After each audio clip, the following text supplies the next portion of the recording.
puissant d'Allah subhanahu wa ta'ala sur toute chose. Barakallahu fik. Et effectivement, tu parlais tout à l'heure de la miséricorde liée aux épreuves de la maladie, de la douleur, qu'elle soit psychique, qu'elle soit corporelle ou autre. Ça me rappelle une des histoires on parlait tout à l'heure des Malikites, et c'est m'est revenu un des imams très très connus qui s'appelle Saḥnoun, qui est un des élèves de l'imam Malik, rahmatullahi ta'ala alayhi. Une fois, il disait un de ses élèves rapportait que pendant un cours, il était très triste. Effectivement, les gens, il était chafouin, il n'était pas dans son état habituel.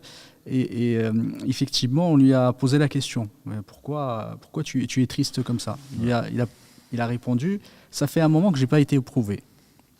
J'ai pas eu un souci. Et j'ai peur que si j'ai pas de souci, c'est que c'est soit je suis hypocrite, ou soit il y a quelque chose qui va arriver qui va complètement me scier et me détruire. Et c'est à ce moment-là, effectivement, il y a un de ses servants qui est arrivé, il lui a annoncé qu'un de ses jardins a brûlé.